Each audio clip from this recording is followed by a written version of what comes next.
Welcome everybody to the webinar June 28th, and we have people from all over the world, from the USA, Las Vegas, California to Germany, Finland, Sweden, the UK, the Netherlands, Belgium, lots of countries in Europe and the rest of the world. So great to have you here. I see Canada's here too. Well, that's very nice. So thank you for joining this free webinar. It's about straightness training, but that's not really a surprise, I think. But first of all, I would like to make you a compliment that you are here to broaden your knowledge and that you take the time and effort to expand your knowledge in this webinar. So great to have you here. And for some it is morning, for some of you it's afternoon, for some of you it's evening. At my place it is 8 o'clock in the evening. And I think this webinar will take 1.5 hours, something like it. People who know me know that it can be a little longer, it can become a little longer, but I will try to make it a short, good webinar full with information. And well, thanks a lot for the great questions, very good questions. Reading out loud all the questions, I think it will take me 1.5 hours. So I have a kind of different formula. I've put the question in some kind of order that I think the questions will hang together a little bit. Otherwise it is a little bit here and there, and then for some people who are new in the straightness training, perhaps they might lose a kind of helicopter view. So what I have done is that I've put down the straightness training exercises, and from there, with every exercise I will address the questions that are relating to that exercise. Yeah, what is straightness training exactly? Let's put it really top down, because we think that straightness training has everything to do with the body of the horse, but it has also to do with some other aspects, because we want to have a horse that can do everything to the left and everything to the right, and that he is able to canter to the left and to the right, and that he can do all exercises to the left and to the right. Or if you have a cow horse, that he's able to swing to the right and swing to the left to catch a cow. And that has to do with the body. But as we all know, we have also a mind in the horse. And the mind also can be out of balance. Because when a horse is a little bit out of balance and then he's not relaxed, he doesn't trust you or the environment or the training or where he is, and then he can be a kind of spooky or angry, or then he's a little bit out of balance in the mind. And we also need to balance the horse's mind in general, so that he is relaxed and he likes to work with you and he's motivated and he trusts you and he really wants to obey you and he's happy. That is a kind of balanced horse between the ears. And then we have the rider. He or she has to be in balance too. And first of all, the body of the rider is not symmetric as well, because we all are right-handed or left-handed when we write a postcard or something. And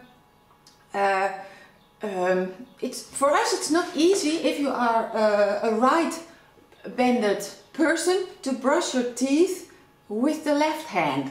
It's a really less coordination, you have less power, it's slower, and you're not so fast, and and easy with the other hand.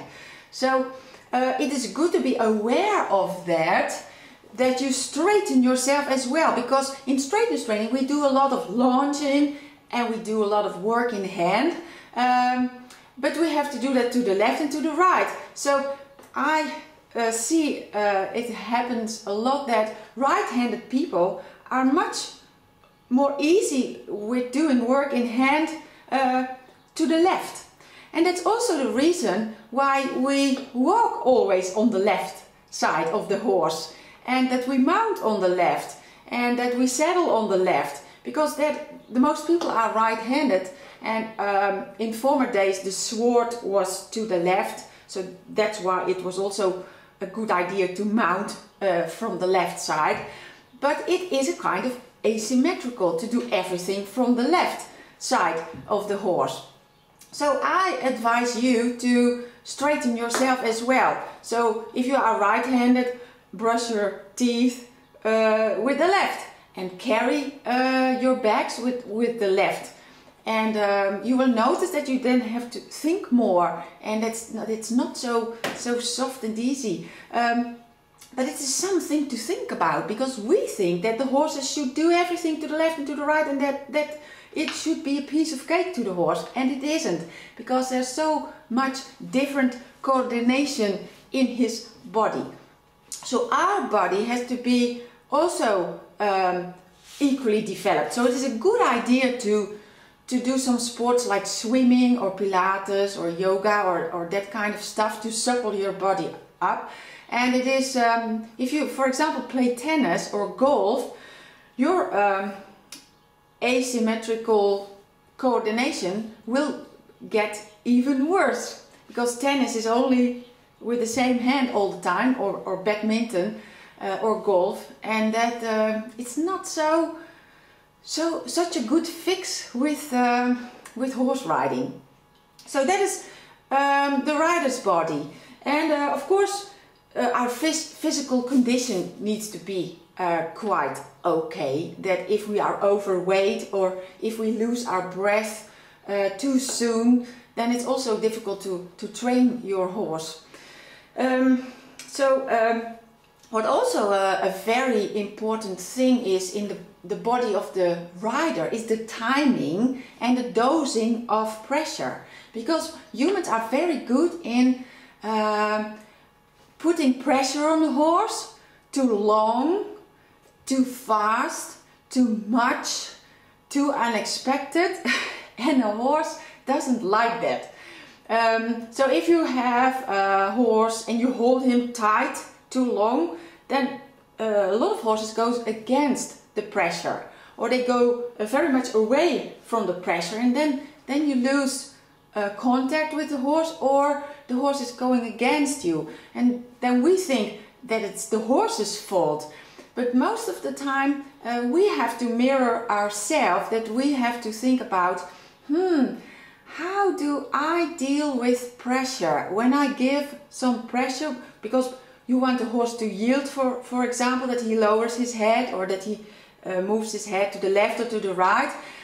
Do I ask with a nice, gentle kind of pressure? And is my timing correctly? And is my dosing correctly? Or am I too fast, or too slow, or too quick? Or so it's really that is the rider's timing, the rider's dosing. You have to make that more perfect and perfect and perfect, that at the end you are so good with aids, because your timing is wonderful and your dosing is wonderful, that you really can do more with less aids, because you are just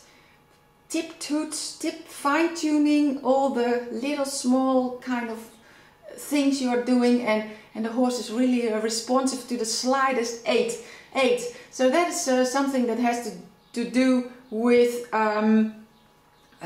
the rider's body, and you really need to have as refined movement in your fingers of the right hand as in the left hand. And because when you're riding on two reins and you're very strong in your right hand, and the horse is bended to the left, and he he's also very strong in the right bit, then it's a pitfall to really press against each other, and then you get stronger and stronger in your right hand, and the horse gets stronger and stronger on the strong side, and that is what we don't want.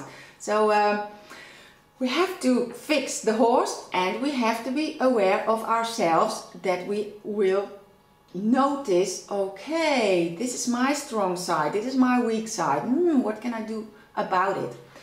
And then a very important thing is the rider's mind.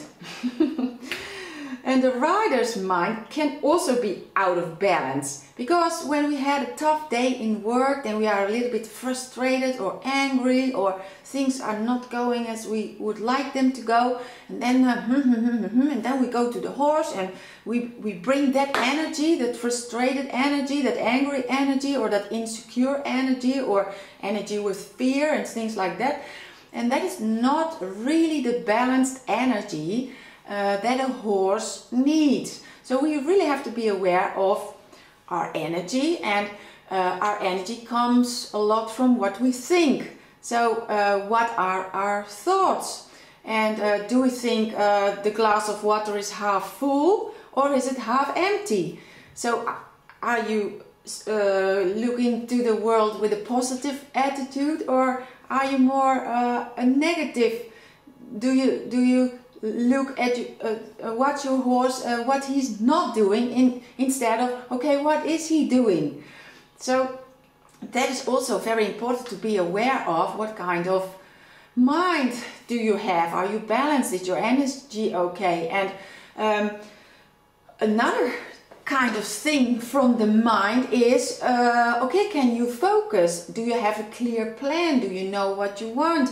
Can you concentrate? Do you have leadership skills that comes from the mind, that you understand your horse, that you know he's a herd animal, and that he likes to follow, and that he likes to be comfortable in the group, and that you as a group leader have to provide that you make the horse feel safe, and that he trusts everything, and that he is happy, and that he feels comfortable, because that is most important, that we can make our horse feel comfortable, because then he will not bite in the launch, then he will not kick and rear, and then he will trust us, then you can walk beside him. And sometimes we have a question, for example, from Eva, and she says, my horse doesn't like me to have me by himself, and he's not used to the groundwork, and I can't get close to him. So what do we need to know in our mind? What are teaching skills? How can I teach a horse something new? And when a horse is a little bit, I don't know what it is, how can I comfort him? How can I make him trust me? How can I be sure that he learns to adapt to new things a little bit faster? And well, that kind of teaching skills and leadership skills, that are things from the rider's mind. It's very important that you have a little bit like that you understand the horse, because it's really important that the rider understands the horse, because the rider is completely different human being or creature as a horse, because we are much more kind of a predator, and the horse is a prey animal. So we like to touch and grab and hold and take the horse by the face when it's a new horse. Ah, you're nice. And horse thinks, what is that? We don't do that as a horse. We sniff at each other, and then we will have more contact. So it is kind of different creature, and it's really, straightness training is a little bit about think first and act later. That you really know what is a horse, what does he need. Okay, it's a flight animal, it's a prey animal, it's a herd animal. He likes to move a lot, he likes to eat small pieces all day long. He doesn't like to be locked up 23 hours a day, etc., etc. So it's really our job to figure out what is a horse and what does he need and how can I make him relaxed and how can I make him feel sure about himself, sure about the environment, that he trusts me, that he trusts the tools, that he trusts the saddle, that he trusts the trailer where he has to go in, that he trusts whatever you need that he has to trust, and that you know that if he doesn't trust something, how can I teach him that he is okay with it.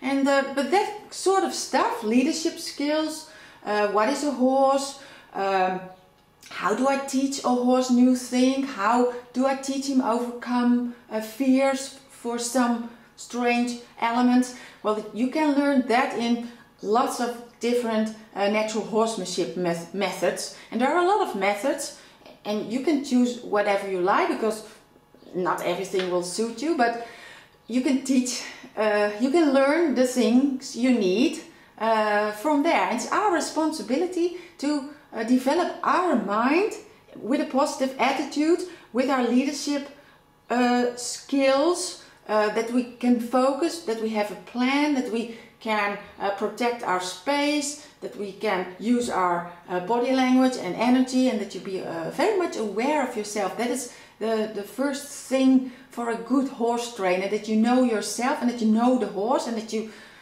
know what to do. And that you can learn in very different natural horsemanship methods, but also, for example, in sports like Tai Chi or Qigong or Aikido or meditation. There you can learn a lot about energy, using your center, feeling your inner core, balancing the mind, etc., etc. And that's really a lot of people think, oh, it's the horse is not doing this and the horse is not doing that, but a horse is not a bicycle with hair on, and it's not some buttons you press and then the horse says, okay, I will canter to the left, to the right. It's not a robot. It is really a different species on this earth, and it's very an interesting creature, and it's marvelous that he mirrors a lot. And if you have the guts to look in the mirror and everything the horse is doing that you think, I don't like that he's biting in the launch, but I have to change my approach that it doesn't happen. That is really what you need to do. And if, for example, here's also a question from Alana that her horse is very herd bound. So he has the other horses and he thinks, I'm not leaving my herd, I'm not going with you. So there is something to think about, that you don't think, my horse has a problem. It's more, or I have a problem horse. No, it's more like, interesting, I have a problem with my horse. Because we don't understand each other, because he doesn't see me as a leader, because he don't like my energy, he doesn't like to be with me. What could this mean? And that you really try to investigate what is happening. And if you are open-minded all the time and with horses, that you think, what does this say about me? And then you can think, interesting, I will study this, because horses are one big study. Not so much a study about them, but also a study about you. Because you want to do something, you do this, and then the horse reacts like that. And then you think, I don't need this reaction, but what did I do that the horse will do that? And that is the puzzle you have to find out what is happening here. And if you do some action and you get some reaction you don't want, then don't repeat the same action, because that happens a lot, because then you get the same outcome over and over again. And that is the definition of insanity. Doing the same thing over and over again and expecting different results. So that is very interesting. So that's a little bit the thing of the rider's mind, that you keep in mind to learn everything that you have to know about horses, that you learn your teaching skills, training skills, leadership skills, that you know yourself, that you be able to have a balanced mind, that your body is healthy, etc., and a good coordination. And then you can deal with things like biting, or that the horse doesn't want to have near you, or that the horse doesn't want to leave the herd, that you can't catch him in the field, etc., etc. Then, if you work on yourself and your own body and mind, and you work on the horse's body and the mind, then a good relationship can evolve, and then you can be happy. Yeah, that is really what we want, that we are happy with the horse and the horse is happy to be with us, and that the horse is not only comfortable being around us, but that he also thinks, hey, nice that you are here, what are we going to do? And that he really asks you, okay, let's go for it, let's do something together. That is what we strive for.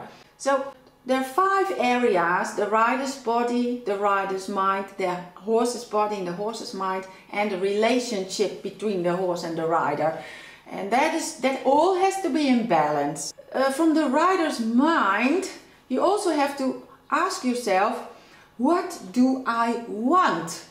And that you ask yourself, what do I want now, and what do I want within 3 years? Where do I want to be with my horse within 3 years? Because lots of people, they ride every day an hour, and every day, Monday till Friday or something like it. And within 5 years they will do the same, and the horse the horse hasn't learned anything new. They do the same rounds over and over again. So you have to ask yourself, what do I want with my horse? What do I want to teach myself, and what do I want to teach my horse? Because lots of fun in life has nothing to do with accomplish results, but with growth, with learning new things, with investigate new things, study new things, and then you learn more and you discover more, and then you think, it's nice, and then you can share what you've learned with others. And that is, for me, that is the fun in life. It's not really now I can do a levaat, and now I am happy, and now I can sit and do nothing anymore. It's not fun to do the levaat. To go towards, for example, the flying change, it's mysterious and it's fascinating, and you know there is a flying change, but you never did it, and you discover and you try change your approach, and then you have some new skills, and you build your horse up in a logical gymnastic structure, and at some point you have a good preparation, and there it is. And that is fascinating, the moment, and then you're really happy that you found the flying change. But then you do another flying change, and another flying change, and another flying change, and at some point you think, well, flying changes, that's normal, and that's not the fun, the achievement that you discovered the flying change. Then the fun is over. Not really, of course, but the searching for and the growing towards, and the studying, and what's working, what isn't working. Okay, this is working, so I keep this. This approach didn't work, I skip it. I think that's the most fascinating part to do something with horses. And also, if you want to teach a horse something new, that you really look at the horse. Is he getting it? What does he do about it? What is he doing in his body? What is he doing in the mind with it?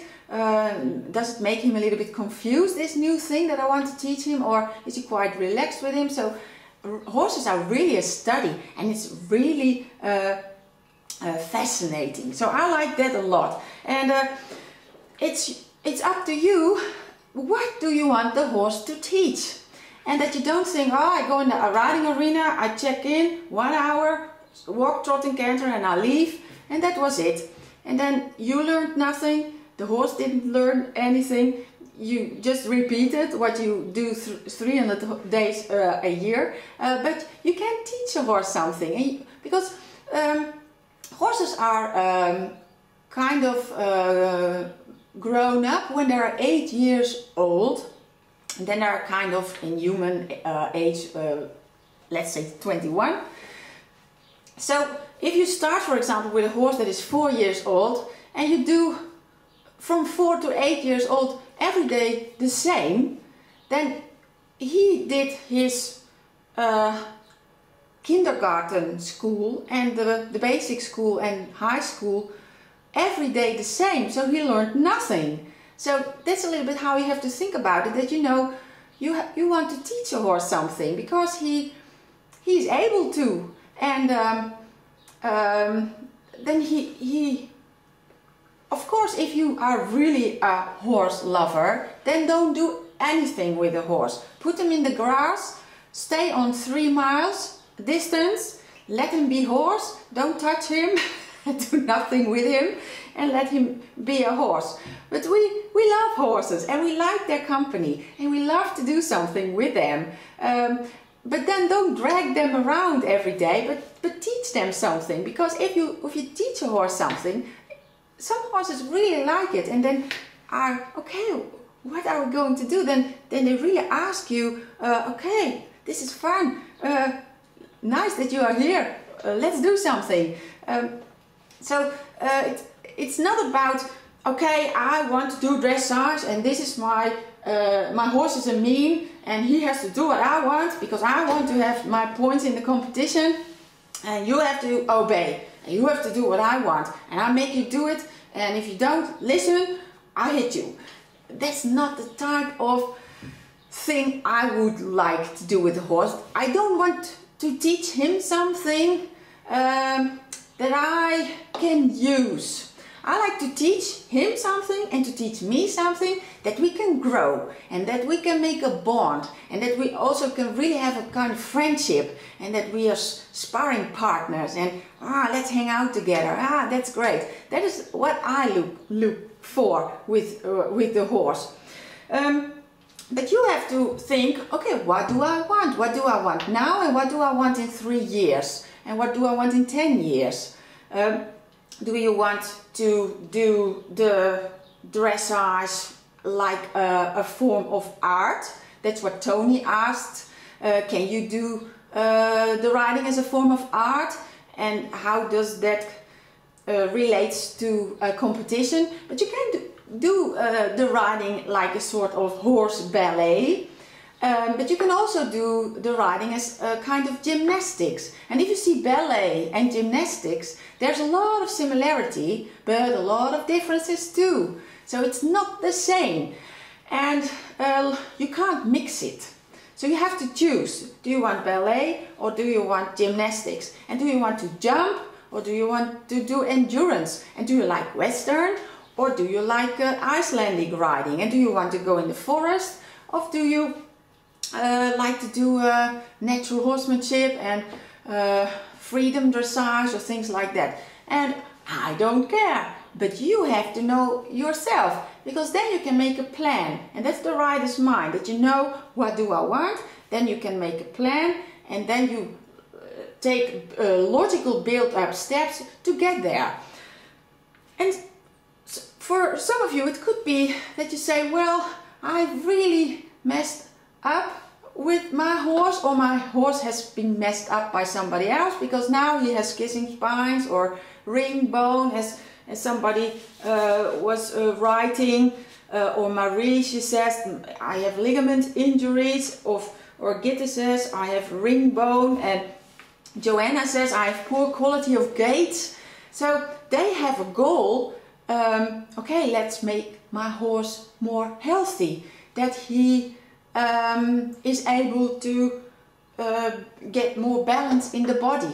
And there are a lot of people coming to straightness training because of a lot of symptoms that has to deal with the natural asymmetry of the horse. So if that's your goal, and it's a lot of people's goal in the beginning, okay, to make out of my problem horse, and it's more, I have a problem with my horse, but but the first step is from making your problem horse a normal horse. And a normal horse is a balanced horse in the mind and in the body. And the fun thing of straightness training, because you can help a lot of horses to rehabilitate from physical problems to a normal horse, then you can say to the horse, okay, but now you're a normal horse, but I see you have a lot of talents too. And then you can flourish the horse and make the horse blossom. And that is what straightness training can do. First part is, okay, I have problems with my horse. Let's make him normal and balanced again. And then the balanced horse, you can say, okay, now let's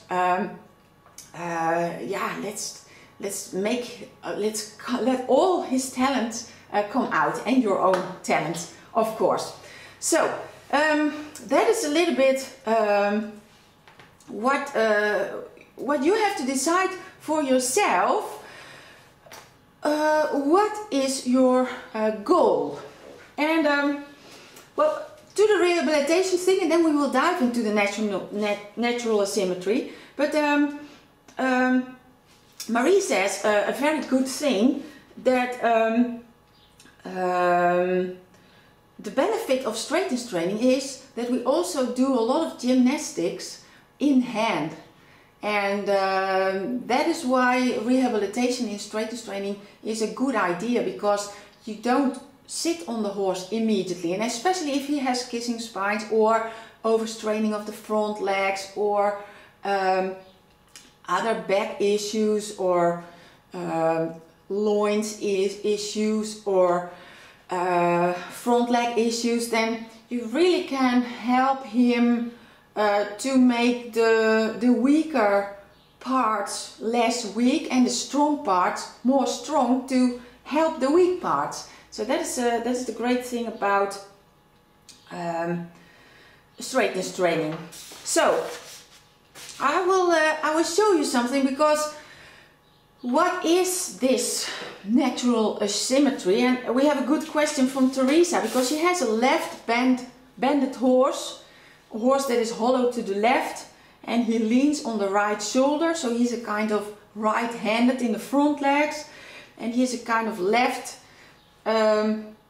his left hind leg is a little bit more strong, and because he has his left banded, he cannot go backwards straight, so he turns with the hindquarters crooked when he goes backwards, and he takes contact with the right rein but not with the left rein, and that's typical natural asymmetry things. And we think it's wrong, but it's completely normal, and everybody has it, like we have it.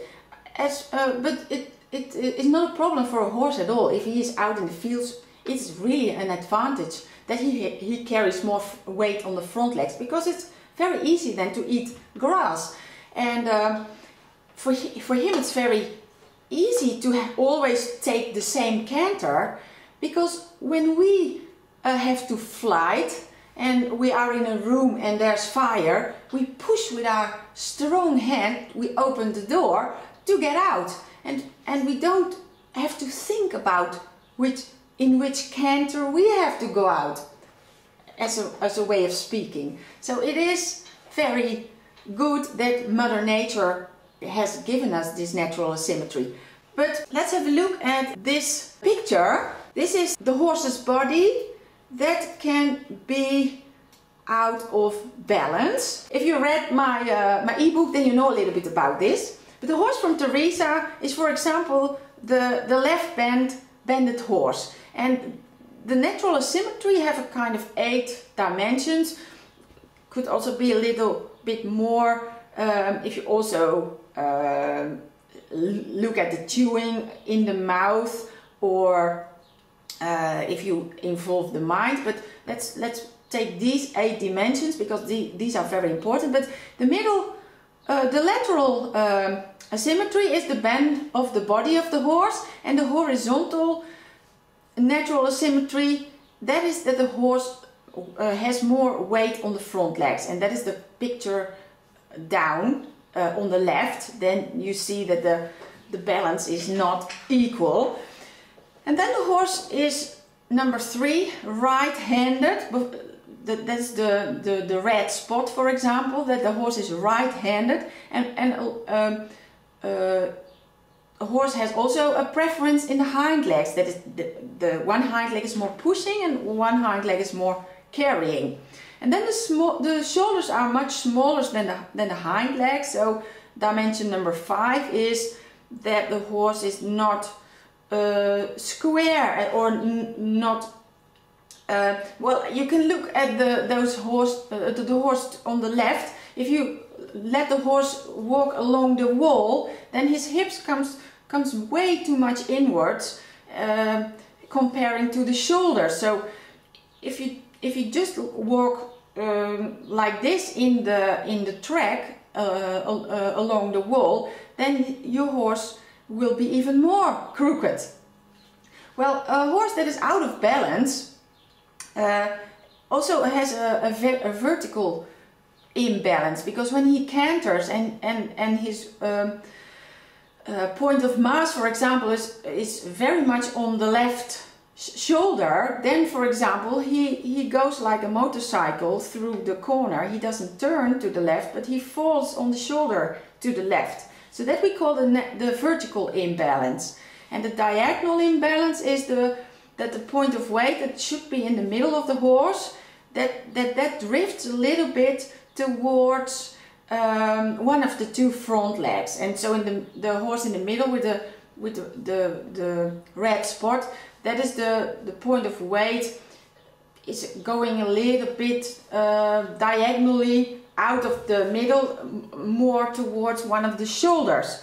And then as a result of all these, then you have an imbalance in the top-down line from the horse. So then he will shorten his back and he will not use his abdominal muscles, and he will drop his back, and he will be hollow and tensed in the back, and that's what we don't want. And a very big symptom will see a lot of imbalance in the movement. And for example, the horse that has a diagonal weight shift towards the left front leg, he will make the circle to the right bigger, and he will fall out on the circle. And if you have him on the launch and he speeds up, he really can pull on the launch a lot, and sometimes you cannot hold him and then you lose him. And a right-banded horse on the left circle has the tendency to fall in. So when you want to launch this kind of horse, you can't get rid of him because you cannot make the circle bigger. And these imbalanced movements on the circle, that makes why people think it is wrong to launch. And I think now you can understand why they, especially the vets, aren't a fan of circles. Veterinarians, if you want to rehabilitate a horse, they always say, oh, walk on straight lines, please. Because if you have a tendency problem or something, and you have a right-banded horse that falls on the left shoulder, and you put it on a circle, yes, of course it will fall on the left leg, and it will overstrain that leg. So, a lot of veterinarians, they don't know that you can teach a horse to turn instead of falling. So that's why they say, don't go on circles, go on straight lines. And that's the question from Frida. Why do people think it's wrong to launch? Because a lot of horses have this natural asymmetry, falling out over a shoulder or falling in on the shoulder. And that's why, it is wrong to launch a horse if you don't help him to turn. and let him fall. So that is a very important one. And the question from Andrew is, how does a horse bend or turn